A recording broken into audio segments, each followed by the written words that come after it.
요즘 방송을 통해서 또 미디어를 통해서 우리가 알 수 있는 아동학대에 관련된 기사들을 많이 접하면서 정말 경악을 금치 못하고 있습니다. 오늘 전할 말씀은 아동학대 결코 그럴 수 없느니라 제목으로 하나님 말씀 전하겠습니다. 본문 말씀은 고린도전서 6장 15절 말씀입니다. 너희 몸이 그리스도의 지체인 줄 알지 못하느냐? 내가 그리스도의 지체를 가지고 창기의 지체를 만들겠느냐? 결코 그럴 수 없느니라. 네. 다시 한번 내가 그리스도의 지체를 가지고 결코 그럴 수 없느니라. 네, 그렇습니다. 우리 몸은 내 것이 아닙니다. 성경은 분명히 너희는 너희 것이 아니라 값으로 산 것이라고 하셨고, 그런즉 너희 몸으로 하나님께 영광을 돌려라고 엄중하게 경고하고 있습니다. 그러므로 내 자신의 몸도 그렇지만 우리 자녀의 몸도 그리스도의 지체이며 그리스도의 성전인 것을 잊지 말아야 되겠습니다. 어떤 통계에 의하면 직계 가족, 즉 친부, 친모에 의해서 당하는 학대가 80%라고 합니다. 먼저 아동 심리적 측면에서 아동 학대에 대하여 알아보겠습니다.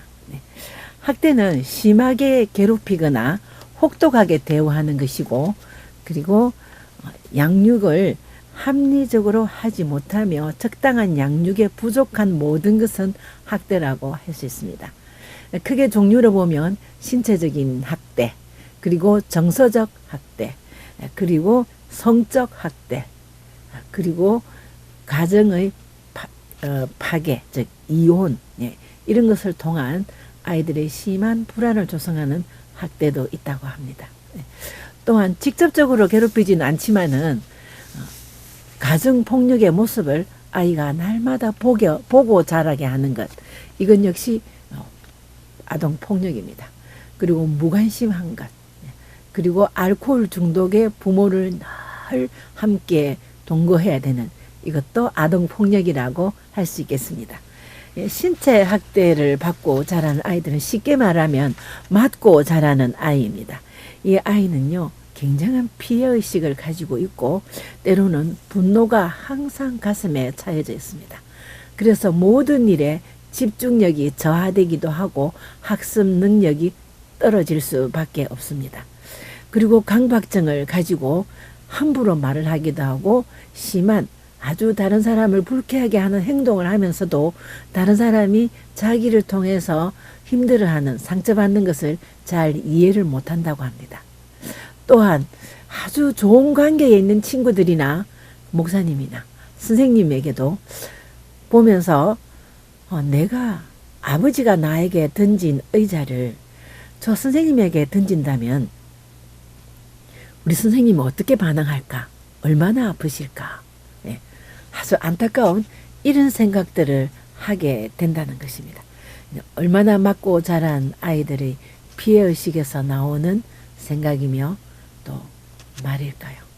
안타깝습니다. 무엇보다 중요한 것은 신체적인 학대를 받은 아이들은 대물림한다는 것입니다. 그들이 성인이 되었을 때에 정말 나는 절대로 그렇게 하지 말아야지 하고 다짐은 하지만, 좋을 때는 별로 표가 안 나지만 나쁘거나 어려운 환경이 되면 그대로 자기가 당한 것이 학습되어져 있다가 언어와 행동으로 자기 아이들에게, 자기 가족들에게 대물림할 수 있다는 그런 결과입니다. 굉장히 마음이 아프죠. 정서적인 학대는요, 비록 신체적인 학대는 없다 할지라도 아이를 유기한다든지 방임한다든지 이렇게 하는 것입니다. 그리고 고립시켜버리고 정상적인 교육을 받지 못하게 한다든지 정상적인 인간 생활을 하지 못하게 하는 이런 것도 있습니다. 그리고 무시하는 것입니다. 딸들이 모두 벌어서 아들을 공부시키는데 다 뒷바라지 할 수 있도록 한다든지, 아들과 딸의 심한 차이를, 그리고 또 친모와 그리고 양부모 이런 혼합 가족에 있어서 또 무시한다든지, 이런 것도 심한 정서적인 학대라고 할 수 있겠습니다. 또한 반사회적인 행동을 자녀에게 강요하는 것도 정서적인 학대입니다. 윤락행위라든지 폐륜이라든지 앵벌이라든지, 그다음에 도둑질에 아이를 가담시킨다든지, 이런 것 모두 정서적인 학대가 될 수 있습니다. 또 쉽게 하는 말 중에서도 다리 밑에서 주워왔다든지, 그 다음에 엄마 너 때문에 못 살겠어, 죽어버리겠어 라든지, 이렇게 위협하는 말, 갖다 버릴 거야, 집을 나가, 이런 것도 어쩌면 아이에게는 큰 상처가 되기 때문에 정서적인 학대라고 할 수 있겠습니다. 다음 성적 학대인데요. 성폭행이나 성추행, 가장 회복 기간이 오래 걸리기도 하고 가장 큰 상처를 입고 수치심과 자기 비하감을 가지는 학대입니다. 더더구나 가해자가 친부이거나 계부이거나 이렇게 또 친모, 계모, 이런 상태에서 가족의 일원일 때에는 정오심과 애정, 양가적인 심리가 작용한다고 합니다. 내가 아버지를 고발한다면 우리 아빠가 너무 불쌍하지 않나? 내가 참으면 되지. 이런 참 불편한 애정이 나오는 것과, 어떻게 친부모가 이렇게 나한테 할 수가 있나? 아주 심한 보복심과 분노를 가질 수 있는 이런 양가적인 심리가 작용하면서 가족일 경우에, 가해자가 가족일 경우에는 굉장히 치료도 어렵다고 합니다. 그리고 문제 해결도 더 어렵고요.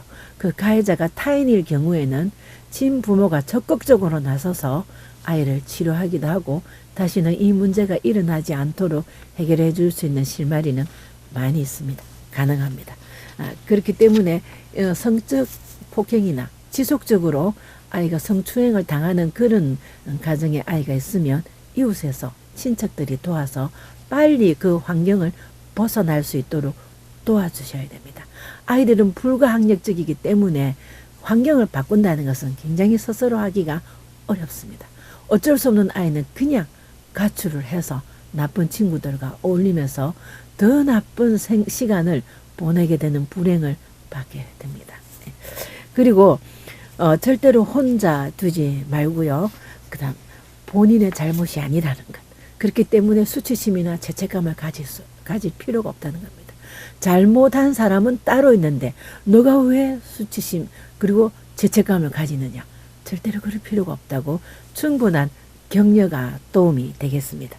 그리고 이렇게 불가항력적으로 계속적인 성추행, 성폭력을 당하는 아이를 환경을 바꿨을 때 즉각 실시해야 되는 것은요. 자아 성취감을 가질 수 있도록 빨리 생각과 생활을 전이시켜 주셔야 되겠습니다. 그 아이가 잘하는 재능을 길러주는데 몰두한다든지, 그 다음 애착 경험을 가질 수 있도록 특별한 사랑을 느낄 수 있도록 해주셔서 과거의 그 악몽 같은 것은 생각할 필요가 없도록 만들어주는 성인의 노력이 적극적으로 필요하겠습니다. 그 외에 아이들이 학대 속에 노출될 수 있는 것은 부모의 이혼입니다. 가족의 해체에 대한 심한 불안과 그리고 자기 위치에 대한 심한 불안감을 느낄 수 있는 것입니다. 가정폭력이 심해질 때는 우리 친척들이나 이웃이 도와서 증빙 자료를 남기기도 하고요. 현행범으로 고발할 수도 있습니다. 가족은 가족끼리 고발을 한다든지 법적 조치를 하는 것이 굉장히 어렵습니다. 도움이 절대 필요합니다. 그리고 가정폭력은 아이들뿐만 아니라 또 다른 성인의 가족 구성원들도 함께 정서적인 학대를 당한다고 할 수 있겠습니다. 그래서 이럴 때는 별거 생활도 굉장히 고려해 볼 수 있습니다. 그리고 폭행으로 인한 상처로 부모가 좀처럼 이해가 되지 않고 용서가 되지 않는다고 말을 하는 아이들도 있습니다. 억지로 용서를 시키거나 억지로 이해를 시킬 필요는 없습니다. 그 아이에게 먼저 상처가 얼마나 깊은가를 헤아려 보시고 그 상처를 극복할 수 있도록 신앙이나 그리고 말씀으로 그리고 다른 관심사로 돌리고 환경도 바꿔주고 본인도 전이시키는 그런 도움이 필요하겠습니다. 네, 아이들도 부모가 이혼이라는 말을 주고받으면서 갈등이 있을 때에 아파트 옥상에 올라가서 떨어지고 죽고 싶었다고 얘기하는 아이들이 종종 있습니다. 아마 부모는 모르실 것입니다. 어떤 부모는 그 이혼의 고비를 잘 넘기고 이제 우리는 행복한 가정 잘 지내고 있다라고 했는데 어느 날 장승한 대학교 다니는 아들이 엄마 그때 나 죽으려고 옥상에 올라간 적이 있어요. 네. 그 충격적인 발언을 듣고 아들 앞에 정말 무릎을 꿇고 잘못했다고 빌은 적이 있다고 합니다. 우리가 툭툭 아무렇게나 던지는 말, 아무렇게나 하는 행동이 아이의 인생을 흔들어 놓을 수 있는 학대가 된다는 것 부모님 명심하셔야 되겠습니다. 또한 많은 형제가 있는 가운데 특별히 중간에 위치해 있는 아이 또 아니면 다른 형제는 다 공부를 잘하는데 혼자서 조금 뒤처지는 아이 그리고 좀 허약한 아이 소심한 아이 똑같은 환경을 제공하고 똑같은 부모 밑에서 자라고 있지만 상처를 받는 아이들이 있습니다. 이런 상처는 부모도 모르게 자녀가 상처를 받는 것입니다. 이렇게 신체적인 학대, 정서적 학대, 성적 학대, 가정 해체의 불안으로 통한 아주 심한 상처 이런 상처를 계속 지속적으로 받게 되면 아이는 대인기피증이 생기게 됩니다. 대인기피증이 생기고 또 모든 일에 대해서 효율이 떨어지게 됩니다. 또한 반사회적인 행동에 대해서 도피처라고 생각하면서 가담할 수도 있습니다. 굉장히 무서운 결과라고 할 수 있겠죠. 왜냐하면 버림받았다고 생각하는 마음들이 지배적이기 때문입니다. 그리고 또한 두려움과 분노와 수치심 이런 모든 혼동스러운 그런 생각 때문에 불안정해서 집중력이 떨어질 수밖에 없습니다. 그럴 때는요 우리가 이웃에 하지만 가족이 함께 치료자로 나서야 되겠습니다. 심리치료적인 측면에서 볼 때에 학대를 받은 아이들에게 가장 먼저 해줘야 될 것이 행복감을 느끼도록 해주는 것입니다. 아, 지나간 것은 지나간 것이구나. 이제 나도 행복할 수 있겠구나. 행복감을 느끼게 해주는 겁니다.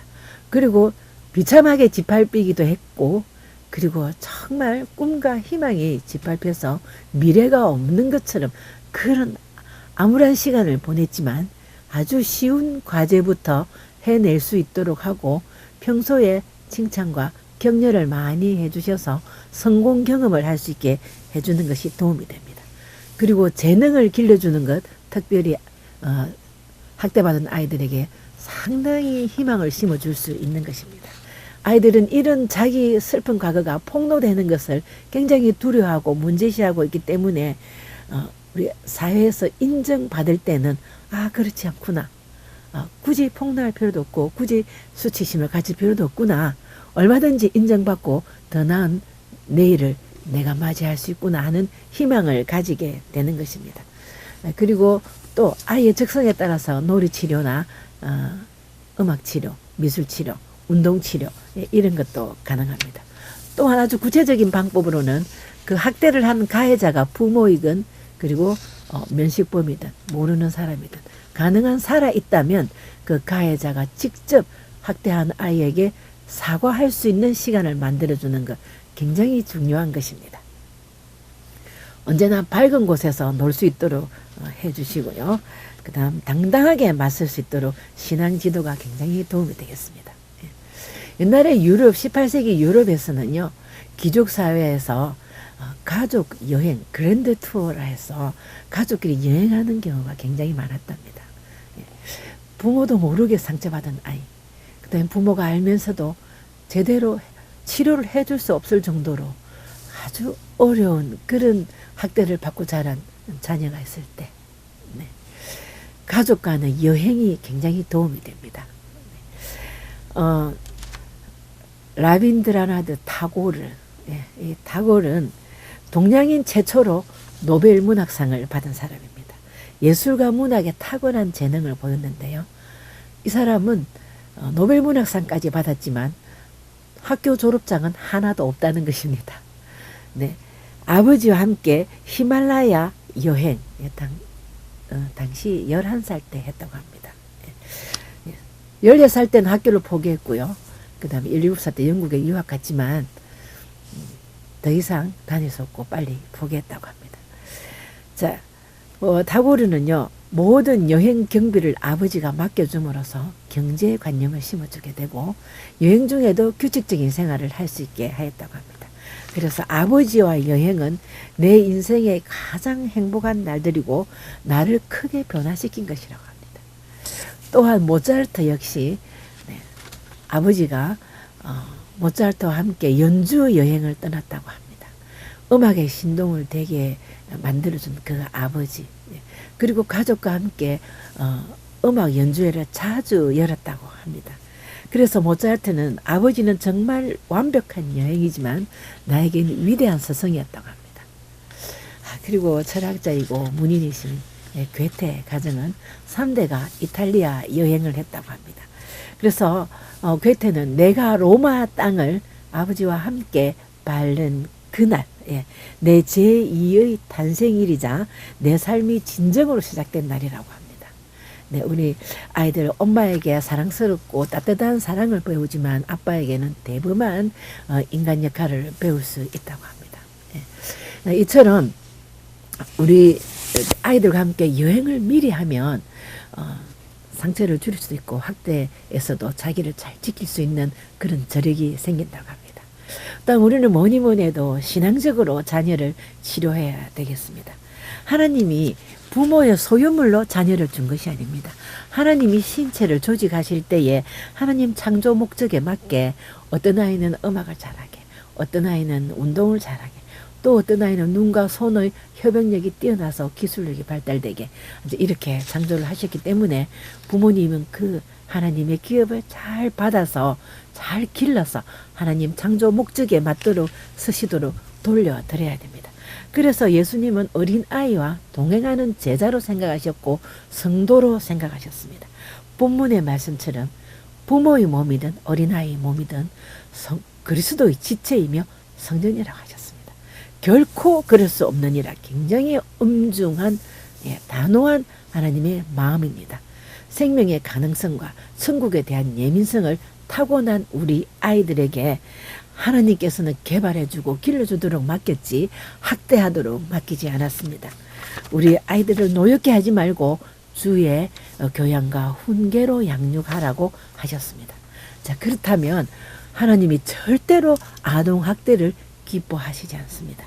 부모의 방법대로 잘 기르기 위한 방법대로 했지만 주의 교양과 훈련으로 하셔야 되겠습니다. 그래서 말씀으로 치유하시기 바랍니다.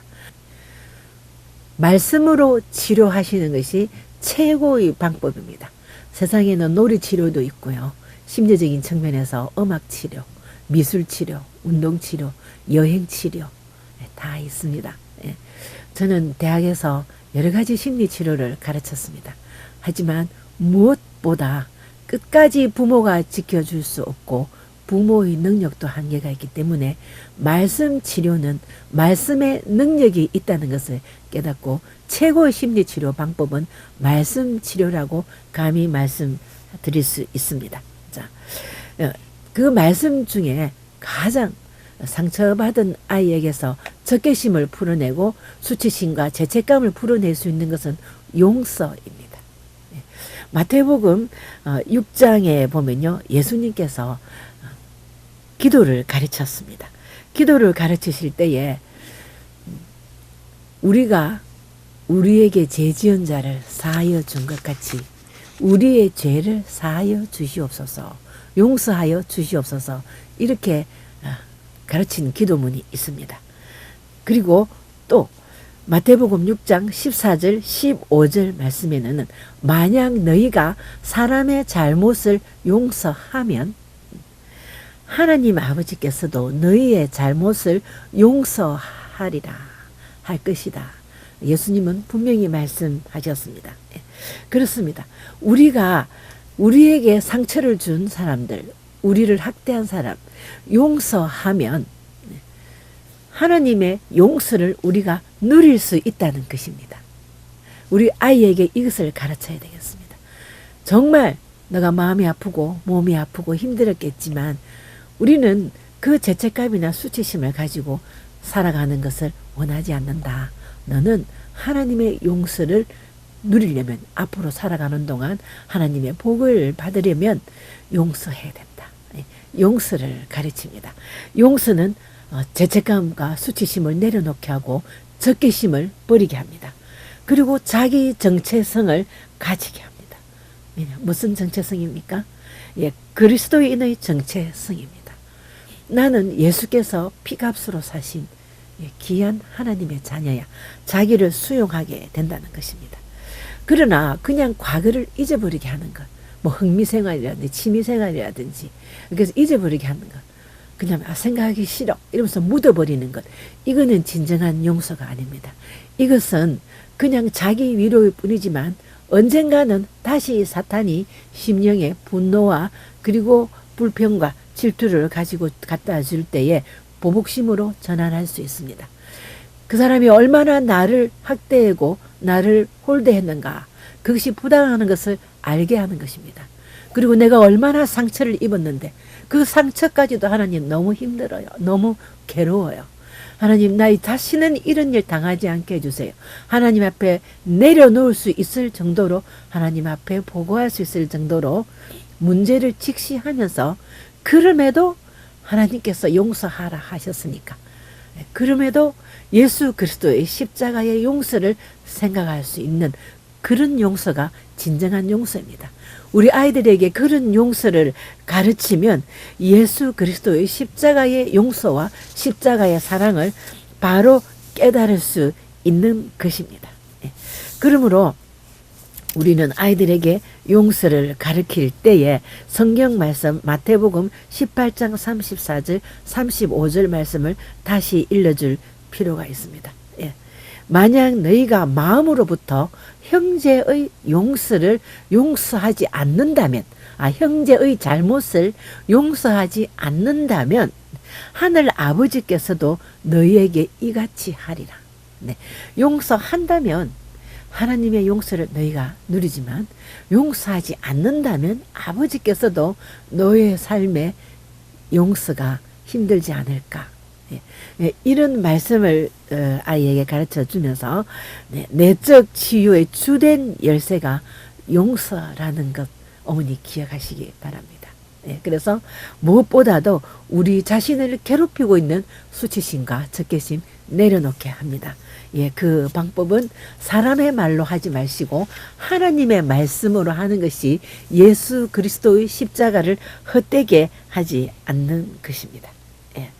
자, 그래서 말씀으로 아이를 치료할 때에 문제가 풀려지고 영혼이 자유로워지고 진리 안에서 자유를 누리게 되는 회복이 가능한 것입니다.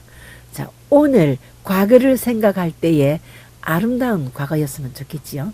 미래의 오늘 생각할 때에 아름다운 추억이 담긴 과거가 될 수 있도록 학대 없는 가정, 사랑이 넘치는 가정 되시기 바랍니다.